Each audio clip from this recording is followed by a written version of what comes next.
Panibagong araw at panibagong buhay na naman ang tatake namin bilang estudyante ng CBSUA. So ayun na nga, papunta kami ngayon sa Marcos upang mag-try out para na rin sa gaganapin na intramurals ngayong papalapit na araw. Dahil nga sa kalalakad namin, ito yung naabutan namin. Nagpapasan sila ng mga bula pero hindi namin alam kung anong tawag Parang dito. mga lalaki lang yan, pagkatapos paglaruan yung babae sa kayo charis. Pangalawang araw naman nga na pagta-try out namin, hindi namin alam na marami palang estudyante ngayon. Kahit nga gutom na kami rito, push pa rin para lang mahanap si Crush. Ito naman nga, nagbabadyan na naman yung kalangitan. Ayaw ata kami pa-try outin. At ayun nga si Tito dumaan para sunduin kami, At ito nga sila ate, charis. di nagpapigil, nakita ata si Crush. So ayun na nga, pagpunta namin rito sa Marcos, marami pa rin palang estudyante ang nagta-try out.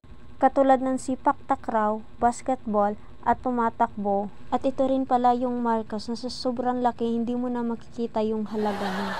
Charis! Dahil nga makulimlim, hindi natin makikita yung magandang tanawin ng Isarog. Pero sulit pa rin dahil makikita mo kung gaano ba kalaki o kaganda ang ating kapaligiran. So assessment din na naman nga sa ROTC namin. Di namin nga mapigilan yung kaba dahil baka maka-zero kami sa exam. Sabi nga nila, share the blessing daw para lahat makapasa at walang maiiwan sa amin. Rest day na namin dapat ito pero walang kapaguran sa amin dahil ganyan talaga kapag estudyante, umulan umaraw may pasok pa rin. Nagsama-sama nga rito yung first year at second year para sa field demo nagaganapin sa intramurals. Lahat nga kami pinasilong dito dahil sa pagbabadya-badya ng ulan. Dahil kapag nagkasakit ka, walang magbabantay sa'yo. Para na lang kung may jowa ka na mag-aalaga sa'yo, paano na lang kayong mga single? Hustisya naman. Ito na nga yung last day na pag-practice namin sa field demo sa patpit. Karamihan nga sa amin ay putik-putik na yung mga paa dahil na rin sa pag-ulan pero carry pa rin. Ito na rin yung time na galit na sa amin si ma'am dahil hindi mapantay-pantay yung line. Dahil nga yung iba yung direksyon. Kumbaga, hindi ka stick to one sa iyong partner dahil naghahanap ka pa rin ng iba. Charot! Kahit nga pagod na kami, kailangan pa rin maging masaya sa kamera at magpa-cute.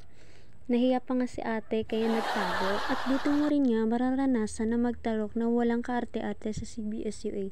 Tignan mo nga yung mga kuko namin, hindi na makita-kita. Ito na rin nga ang first day ng intrams na hinihintay namin. Dahil dito mo makikita ang kagandahan at pagkakaisa ng bawat estudyante ng Kanar. Pinaatras na nga kami rito dahil suksok ko na raw sa unahan. Pinapractice na nga kami kung ano ba ang sisigaw namin mamaya sa Kaya naman nagka-unity kami.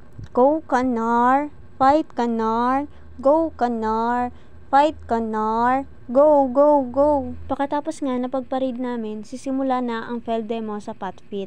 Kabado nga ako rito dahil baka mali-mali yung step. Nasa panlima pa naman ako sa unahan. So pinatakit nga kami rito, babae o lalaki man. Kaya yung ibang mga lalaki sa amin nagrereklamo dahil ayaw na nila mag-tuck-in. Kaso no choice sila dahil kailangan.